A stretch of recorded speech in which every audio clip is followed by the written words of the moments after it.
Well, who thought it was going to go that way? 3-2 to Man United against Fulham. Well, we don't make it easy for each other, do we? But smash the like, subscribe if you're brand new, and all that good stuff. Follow the channel. I've got a little bit of a different setup. Yeah, it's my room. So you might notice, oh, look, there's some clothes and stuff in the background. Whatever.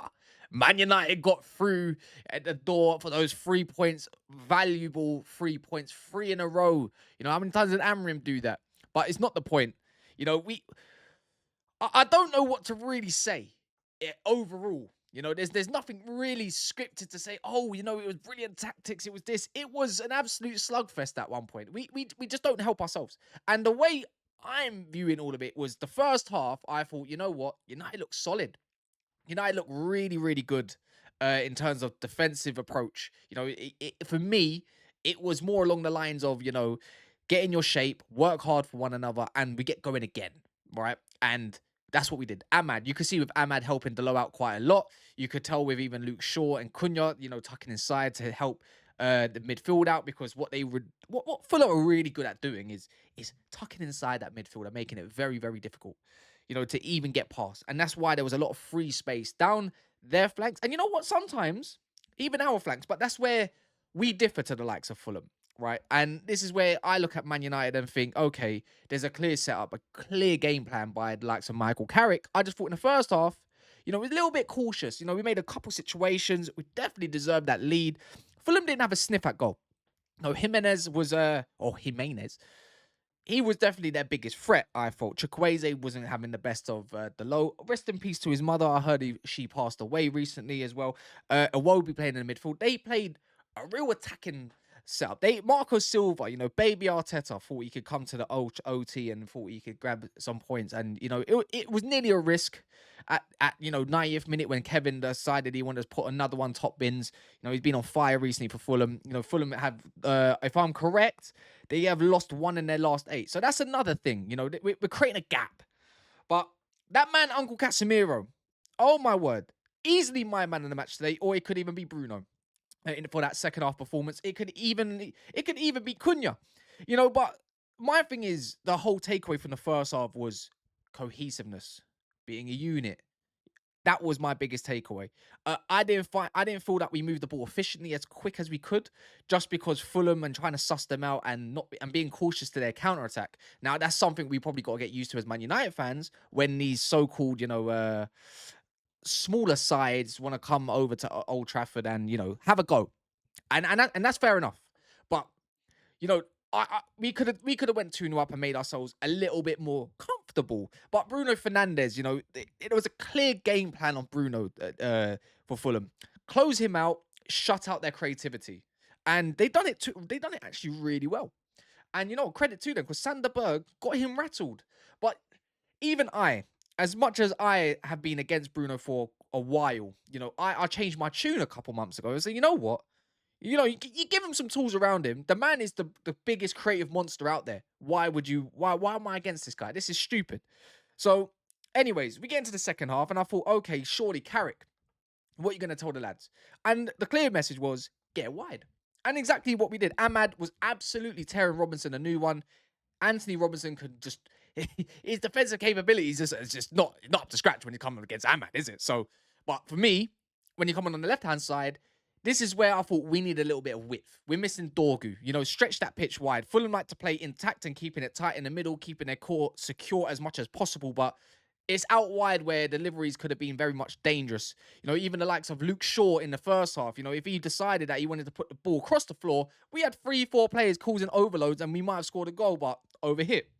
The low was, again, more reserved this game. Usually we see Casemiro drop into the, well, not usually. If we're going to go back in the Arsenal game, he usually drops into a back three, you know, like splitting out Martinez and the likes of Maguire, who, other than a penalty, had a really good game. Both of them, even though we conceded 2 goals, they deserve their flowers. But it was Delo doing it this time. Even though at times he did make a couple overlaps, it was attacking intent from Michael Carrick's Reds. You know, big up Michael Carrick, you know. Can't believe it's not Skulls, but here we are. Magic. But in the second half, I really felt that we were in control. Even bar their dodgy goal that was ruled offside. Even bar their penalty, which On another day, maybe like Harry Maguire's challenge would have been seen a little bit differently because he's gone to block the ball. And I felt like Jimenez, it called me biased. I don't really care. I thought he went over his leg, and I just thought it was a perfectly good, situation for a defensive. You could say a defensive approach where he's trying to block the shot, not really take out the man. Lahman's even got a save. You should give the defender more of an advantage in that part, but it didn't happen. But for me, it was the substitutions maybe that nearly killed us, because when you do bring on Agate, and I know Casemiro's on a yellow, you lose that little bit of control because Agate's not the greatest on the ball. His whole flow is disrupting. Kobbie Mainoo's second half brought up a level, up a notch. That's the Kobbie I wanted to see a little bit more of. Someone showing a little bit more intention. I love Kobbie to bits. Even Bruno Fernandes in the second half, he absolutely stepped up his game, and, they couldn't get near him. He just dropped that little bit deeper. And this time, Fulham had, we were asking Fulham a lot of questions. It got to a point where even before, let's not even get into the likes of Cunha's goal, we was creating situations time after time. Cindy Lauper. But that goal was, come on. The no-look pass from Big Uncle Casemiro. You see the replays? You see his face? That was priceless. I love that. Some say he's finished. I mean, this is why you don't give up on the man. You shouldn't give up on the man. Not too soon. Little bit too much. But again, we've done what we needed to do, right? And that Cunha goal, he is showing signs of why he was bought for that 63.5 million, or was it 62.5? Now you're giving someone a little bit more of a role to thrive in. For me, anyways. And he's gonna shine. Again. Whether he's coming off the bench or he's starting, the guy is making impact. Mbeumo, again, as well in the second half, even the first half, didn't have a lot of joy behind Fulham. And I think a lot of us predicted that. But for me, it was what he was doing off the ball. And this day and age, with strikers, it's about what they do off the ball, right? So for me, Mbeumo was stretching Cuenca so much to the point that Calvin Bassey came on. He was just not having a nice time against him, creating a lot of space.